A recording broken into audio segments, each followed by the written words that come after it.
Uh, Vic, I'm going to go ahead and share the agenda. I've got Hannah on with us this morning just to talk about impact for a moment, if that's all right with you. Yeah, that's fine. Great. So let's start with the agenda. Actually, I think Hannah's going to share anyway. So take a quick sneak peek of the agenda and then it's going to go away. Hannah, are you there and are you able to share? I am going to see if it'll let me kick you off. All right. So good morning, everybody. Thank you for letting me join you this morning.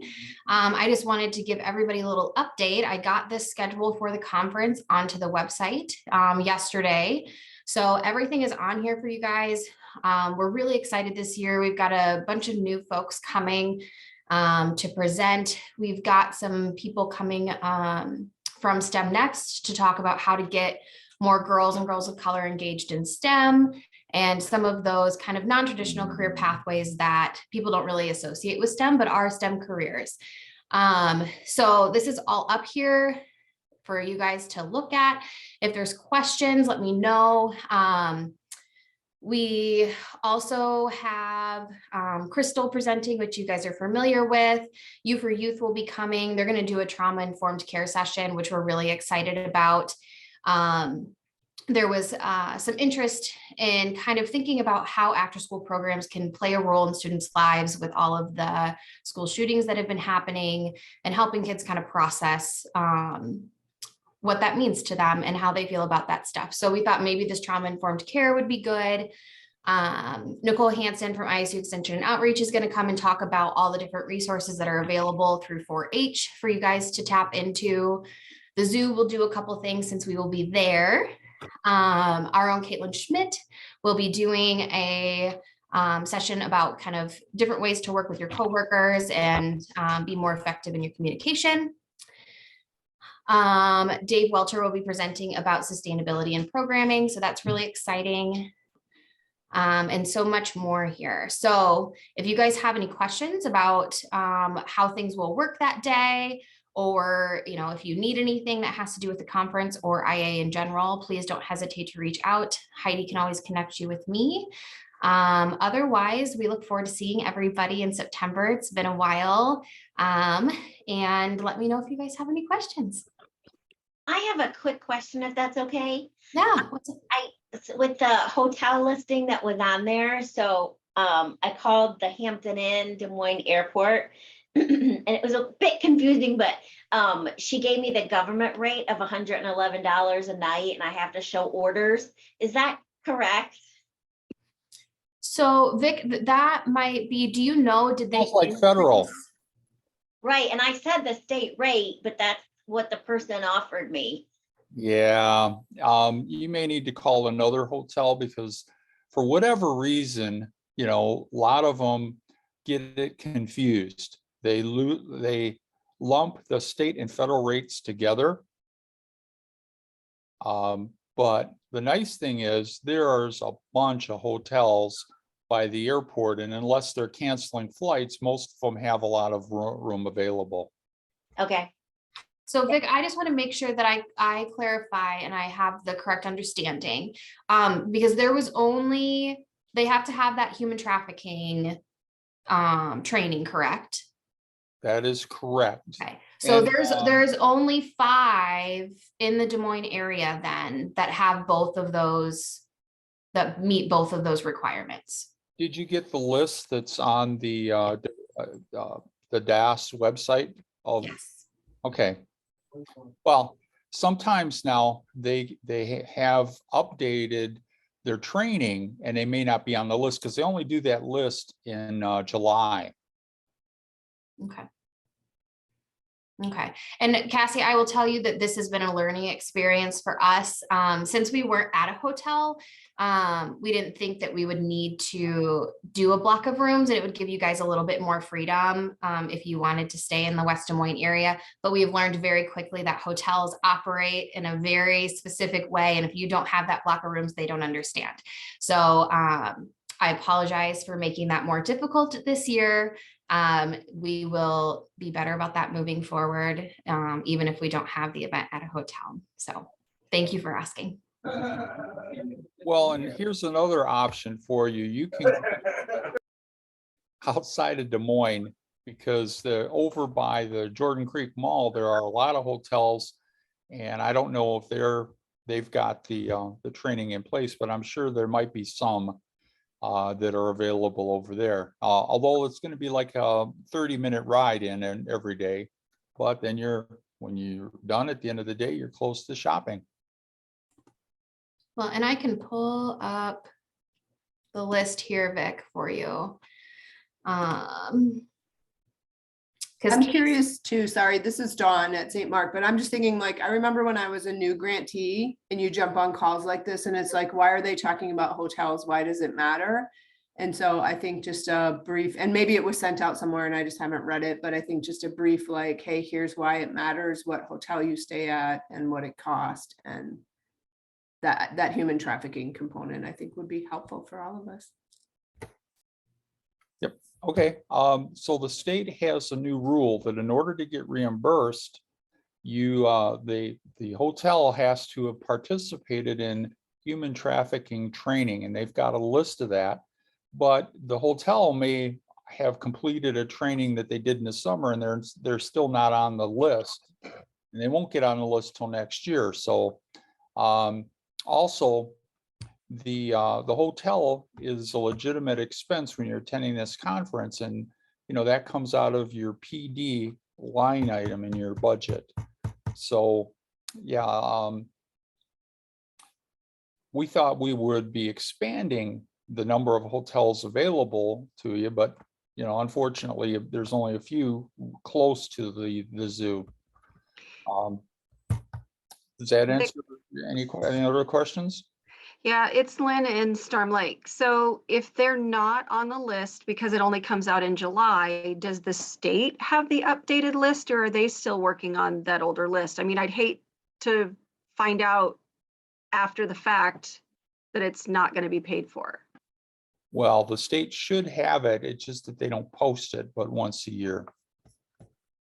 So how do we know if the hotel tells us that they've got it, that the state agrees with them?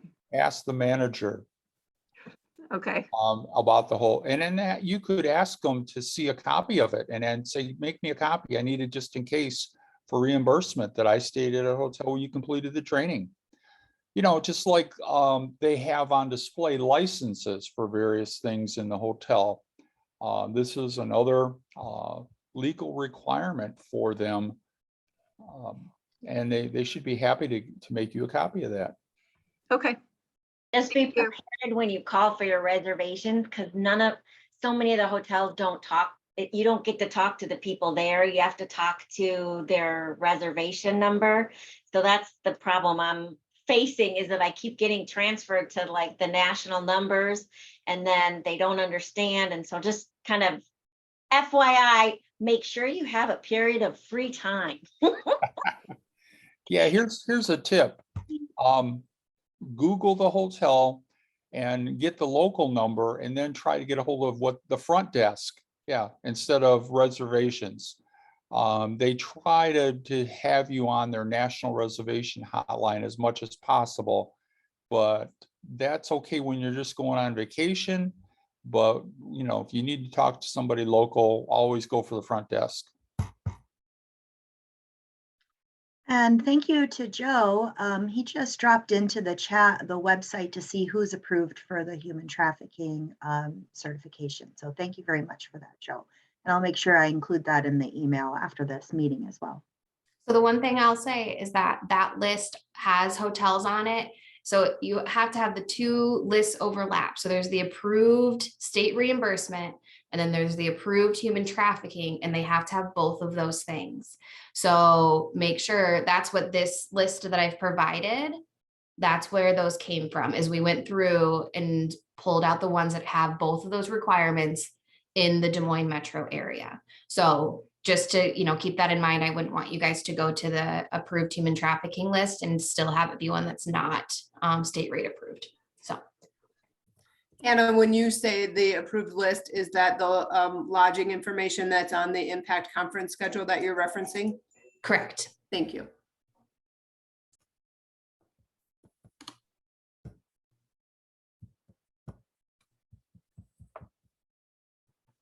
All right. If there are any other questions that come up about the conference or lodging, like I said, don't hesitate to reach out. I'm here and Heidi can get you connected with me. Thank you for Yeah. letting you take your time, guys. Thanks, Hannah. Appreciate it. Bye-bye. Bye-bye. All right, good conversation. And you know, they raised the rate now. The state rate is now $80.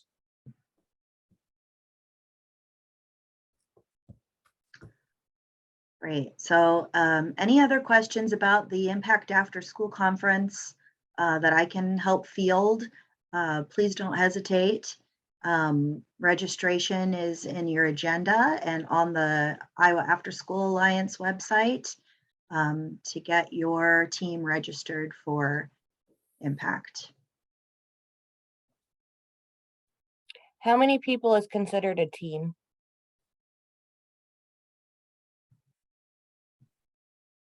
I'm going to let Vic field that one. I mean, for what? To get a discount on a hotel reservation or? No, I think she means to attend the conference. Oh, Correct, Heidi. well, we, you know, we have to be fair. We've got some of our sites that are very small. So, you know, I would say, you know, if you get 2 people, we'll call that a team. That, you know, with staff shortages and everything, we need to be reasonable. We might raise that up next year as we get our programs built up and that, but right now I think 2, we'll call it a team. Okay, thank you. Mhm. Thanks, Erin. All right. In that case, I think we'll move on to our committee conversation. Our Family Engagement Committee is in need of a committee chair. I do have a person from the 21st Century Network that would be interested in co-chairing that committee. She just doesn't want to be the sole chair. So if you or someone from your cohort, someone from your site is interested, or you would like to volunteer them, then that would be fine too, to be the Family Engagement Committee chair or co-chair.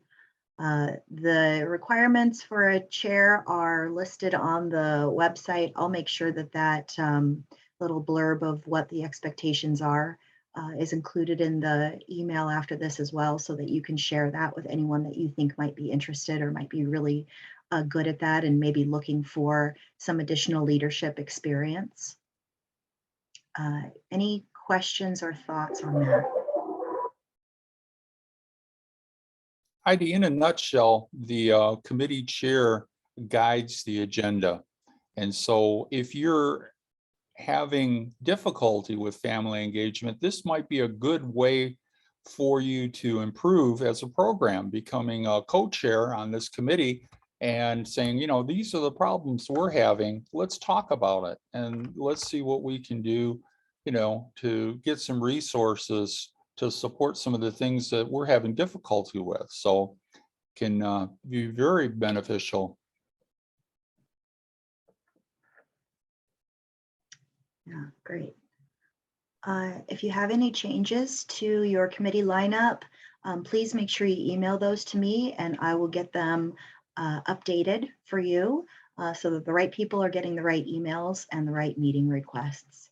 And just to clarify, Vic, would you mind, I think I know the rule, but would you mind clarifying what the committee expectations are for 21st Century? Well, that you have one person, and it doesn't have to be the program director. They can delegate attending one of these committees to somebody else, but you need to be represented on each committee for each cohort that you have. So Des Moines should be on all of them. A small rural might only be on one. You may be on 2 or 3, just depends on how many cohorts you have funding for. And we do keep track of all this. And then at the end of the year, you know, with when we start doing a site visits, I'll be looking at attendance data for the past few years and seeing, how your participation has been on these committees. But we do design them to help you, so it's your benefit to attend, and make sure you have someone that is involved on these things. And then also the new grantee committee, we had a small turnout yesterday, and some of these some of our sites I know have new staff, new directors, and they really need to be on this new grantee committee. And it's a requirement, especially if you're a new program director, to attend this for a year to get yourself up to speed.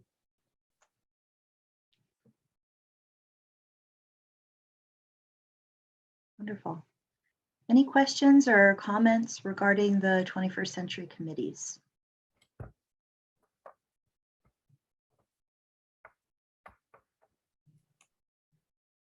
All right, then I think we should go ahead and move along, Vic, and I'm gonna give you the floor to talk about finance. Okay, well, before we get to that, let me read off of my list here some new things. I want to remind everyone about the GEPRA measures. Right now, we're in window 1, which goes from June 29th to October 12th. And October 12th will be here really fast. So make sure that you're entering your data. And for this first window, we're only entering activities, staffing, and participation modules. Probably in October, they'll have the report available again, where I can generate that report and see who's entered the data and who hasn't. And then right afterward, we're going to have window number 2, which goes from October 24th to February 1st, 2023. And then that's going to be outcomes data. Okay. So what's really nice is you're not duplicating the data every window. You're entering very specific data in each window. I think that come next year, you're going to say, oh man, this is a lot better. So if you're having any issues with the APR, make sure you contact either me or Tim or both of us, and we can get to the issue and get you the help you need. Can I just make one comment, just because I know, Vic, you do such good work advocating for us. When you did, so I did all my stuff in there. And then when you get, so the last one is participation before outcomes. And when you click through and you enter in, let's say staffing, and then it says success, and you're like, phew, okay, that's saved. And then you go on to participation. Since you can't go on to outcomes, it doesn't say like success or saved or anything after you enter in your participation numbers. And so just kind of, to Tim, I don't know, an FYI, it'd be nice if you could click and it would just tell you that it's saved. Because I keep going back and making sure that the data's in there, so that it doesn't like, oh no, you didn't do it. It should do that, but so send me an email and I'll forward it on to the APR, and they'll put that on their list, because it really should give you a success when you enter that data. So thanks for catching that. And we caught a couple of things already in the system. It's brand new, so we've got to work out the bugs, and there's always bugs anytime you get a new system. Vic, could you repeat what those items were in the first window, and when the closing date was again? Sure.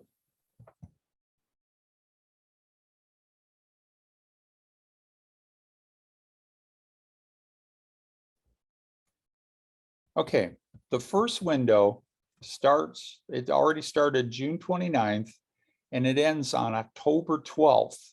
And you're going to enter activities, staffing, and participation. Then the second window goes from October 24th to February 1st, and you're going to enter outcomes. In fact, you know what? I'm going to copy and paste this and put it in the chat. I don't know how good it'll look, but I'll give it a shot here.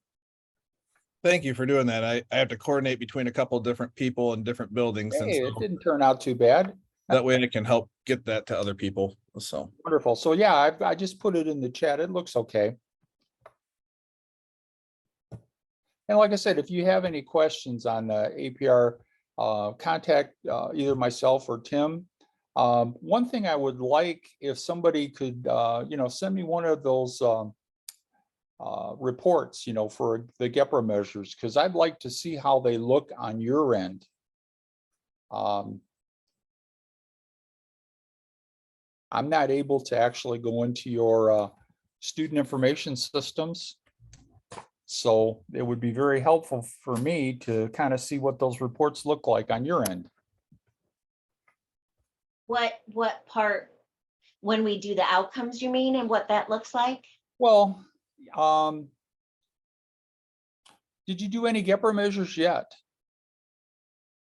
Not in the APR system, but with our data, like from Infinite Campus and putting them into a big spreadsheet on our end. Well, how are you doing those GEPRA measures? Aren't you doing it through your student information system?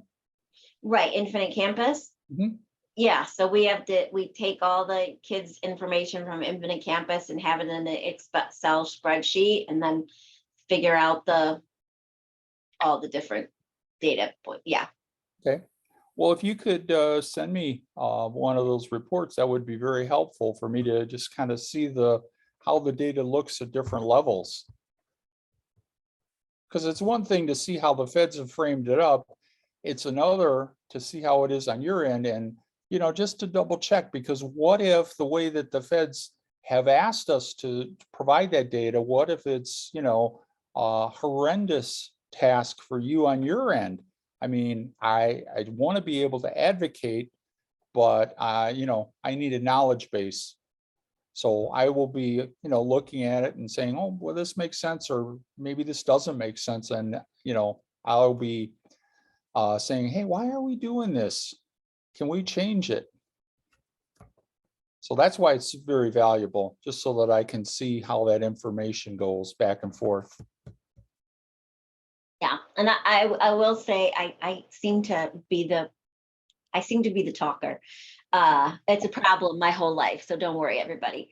That has always been a challenge with, standard-based grading is the one biggest challenge as more and more grades are going standard-based. That's the more difficult part, but we've talked about that. Yeah. Well, and Cassie, just because you're asking the questions, there's probably 3 or 4 people that were thinking the same thing, and they were just shy. What I used to do in the classroom is somebody would ask a question, especially on a first day, and I'd say, oh, I like questions, and I'd give them a piece of candy. Then pretty soon the other kids would start asking questions, and they say, can I have a piece of candy? I'll give you my address if you want to send any chocolate my way. Well, I'll tell you what, you can come to my house, bring your kids for Halloween. We have over 200 kids that show up because we give out not only candy, we give out toys and juice boxes.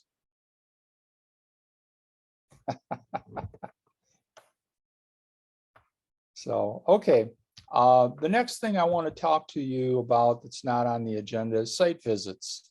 They're starting up again, but we're going to ease into them.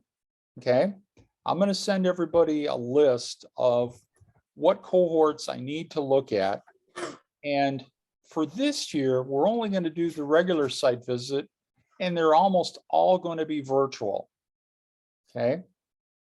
And I do have some instructions on doing virtual visits, although we probably don't need them anymore with a couple of years of doing everything on Zoom. Next year, if you have a comprehensive visit, we're going to do those. We won't do those until 2023 because I want to give you time with all the staff shortages and everything, I don't think that now is a good time to be doing a comprehensive visit. So we'll hold those off till next year. And when you get the list, you can work with your staff and then email me a date that you would like to visit, and it's going to be first come, first serve in my calendar. Okay. So, you know, you guys knew that we would be restoring the site visits, so I don't think that's going to be a shock to anyone. So, any questions on site visits? What does a site visit consist of? Well, we have stuff posted so that the questions that I'm going to ask, they haven't changed in years. I mean, it's all tied to federal statute. The first visit is a checklist of things that you should be doing in your program. And you may have a couple of things that you're not doing. And then what we do is say, okay, here's what you need to do to improve your program. And you'll report back via email and saying, we made these changes, we're now doing this. Let me post the link to that real quick.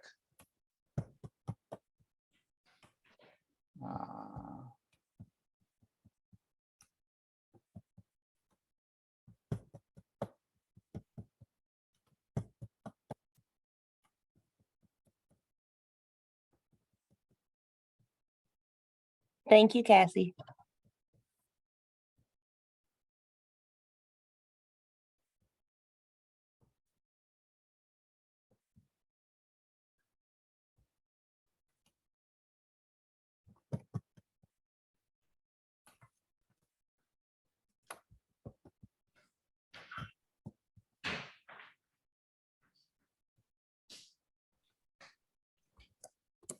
Okay, here's the link directly to that checklist of the visits. The other visit is comprehensive, and that's a series of meetings. And since we're not going to do that until next year, I don't think you guys are going to need that. Oh, and Cassie put a link right to the file. Okay. But at any rate, you know, it's not going to be, I'm not looking for ways to ding you in any way. I'm just looking to go through and make sure you're following the federal statute, because that's a thing that'll get us into trouble. And hopefully, you know, if we find something, we can fix it and you can be on your way with that. A lot of you have already had site visits with me, and, you know, it's not a very difficult process. And it's even easier when it's virtual because, you know, I'm not there in person to kind of check out a room that you didn't want me to see or something like that. But at any rate, the virtual works almost as well as in person. I do miss, you know, talking with the kids, but we can still do that virtually.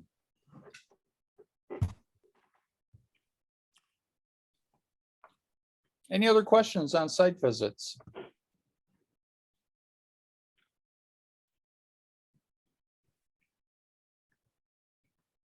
Okay, let's take a look at finance. We've got a lot of new people in the business offices, so I'm working on a training for them to get them up to speed. Make sure that your business office people have this financial guidance, and that's in the agenda. And then I want you to also email me with the name of your business office person, even if they're not new, just because I'm going to make up a separate distribution list for the business office folks. And that'll be very useful when I have stuff that's just related to the business office.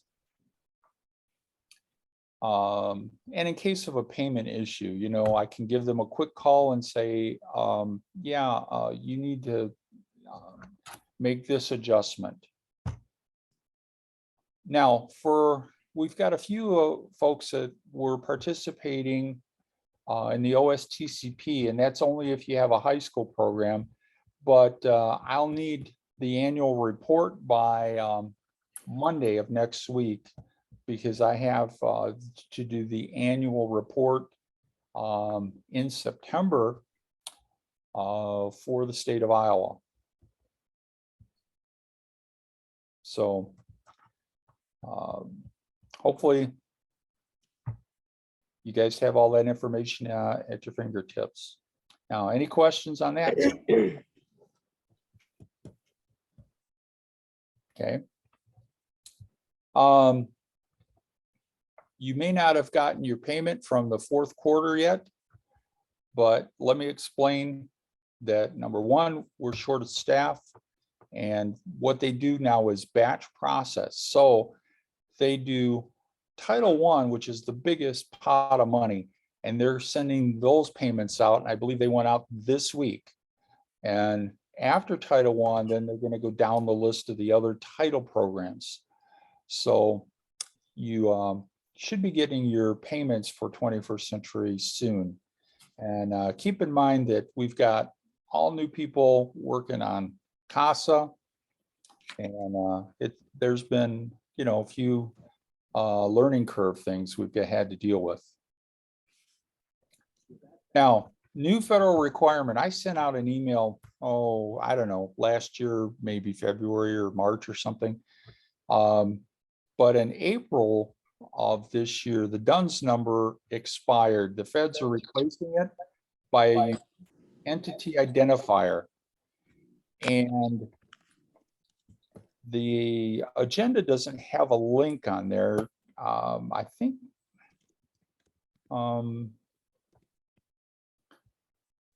I have it. I can post it in the chat here.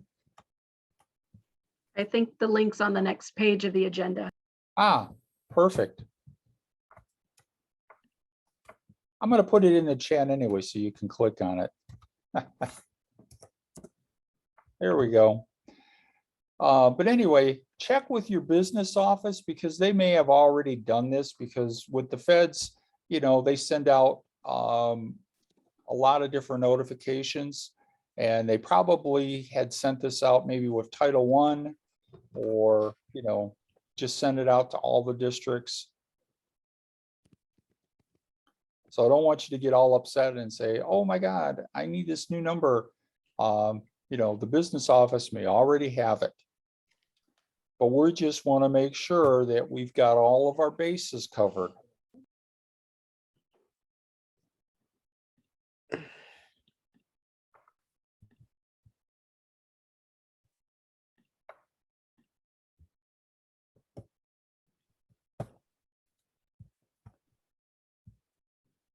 Any questions?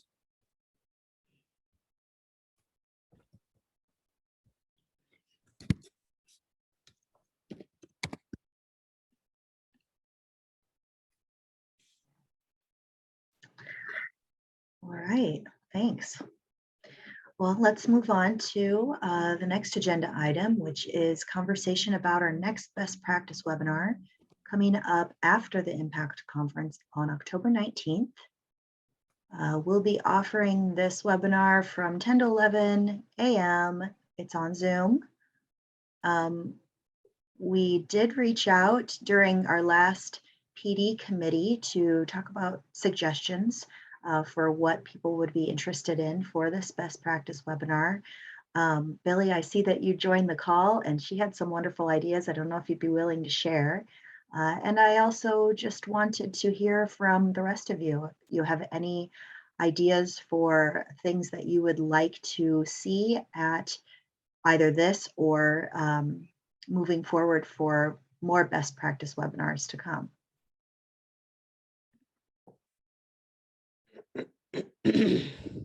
Oh, Billy said her audio is out. Shoot.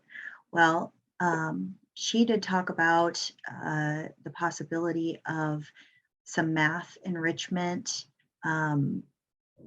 best practices And at that time, Vic also said that he might be able to speak to the consultant at the Department of Education who could either provide us some information for that webinar or potentially come. So thank you for that, Billy. And if there's anybody else that has ideas, please pipe up and let me know. I'll keep a running list.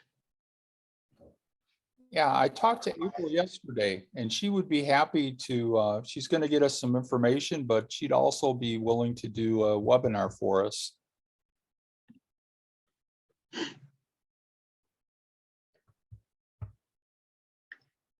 Now, moving forward, I'd really like to make sure that the webinars are a wonderful use of your time and that we're doing things at them that you find beneficial and that your staff find beneficial.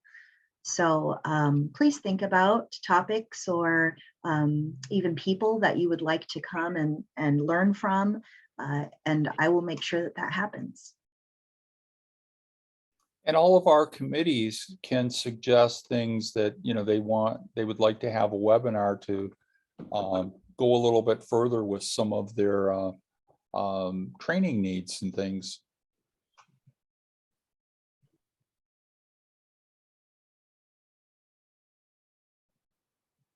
Great. Well, as those ideas come to you, please email them to me and I will appreciate that. And I think this is redundant, but if you have updated contact information from those of you who are new grantees or people that you would like to add to committees, make sure you email me and I will update those as well.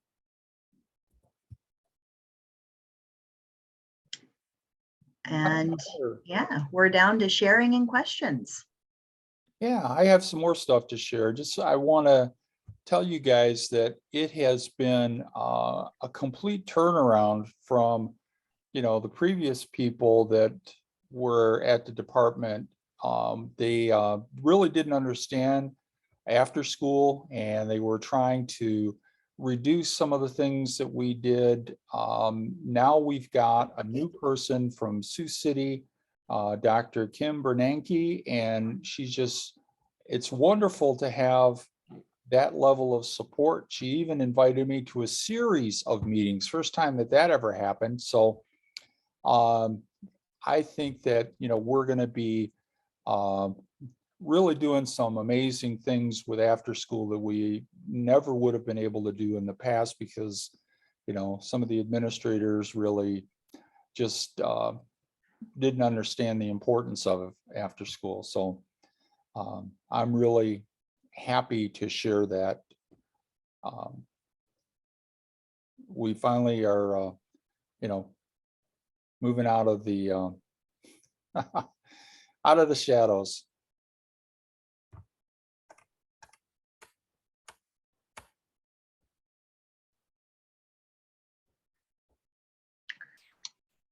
All right.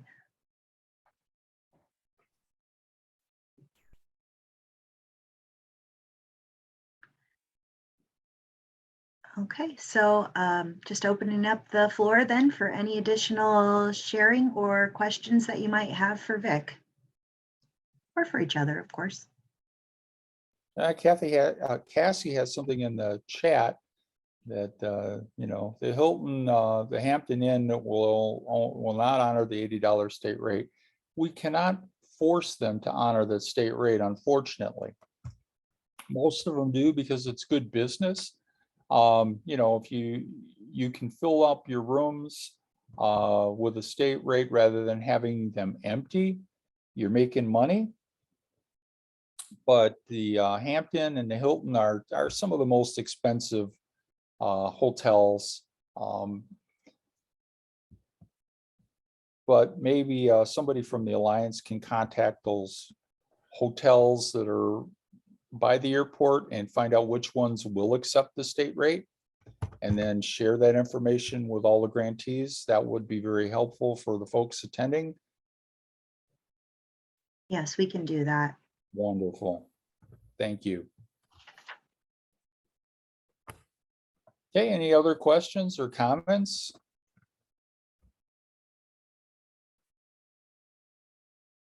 This is Dawn from St. Mark, and I can totally do this offline with Vic if needed, but the unique entity identifier instead of the DUNS number, is that the same thing as a NTEE code?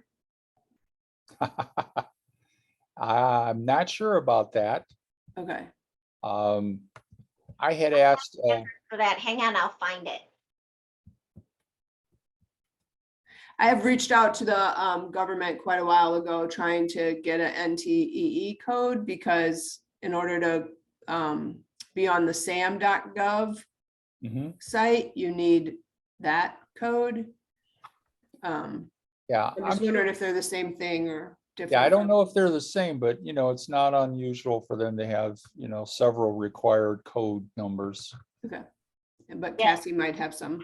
info. Yeah, when we, so my business office registered us on the US government SAM.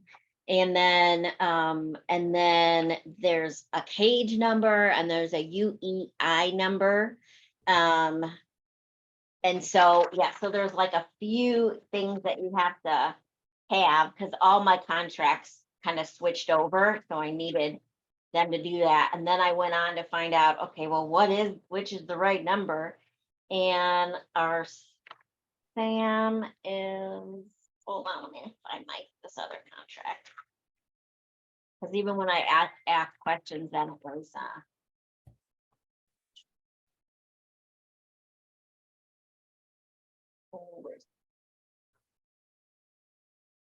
So we've updated the new application to ask for that new number. But if you don't have it, don't let that stop you from applying because you'll be able to get it.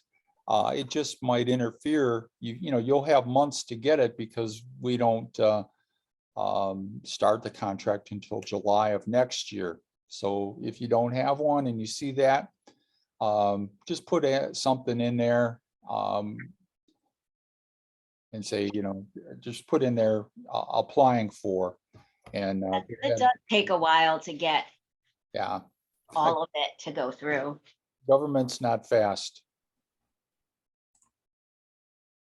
Yeah, I'm just wondering if it's a whole separate thing because this other number was a number to replace the DUNS number as well. And so I would think it's the same thing. Yeah, I have a NAICS code. I have a Rapids code. I have the cage, and then I have the UEI. So yes, there's lots of, all within the same system. Yeah. Okay, It's thank like, you. you know, all the passwords we have nowadays to function.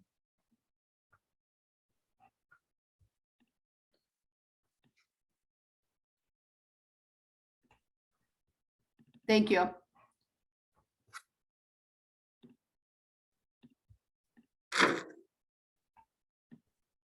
Thank you, John. I see that it's in writing.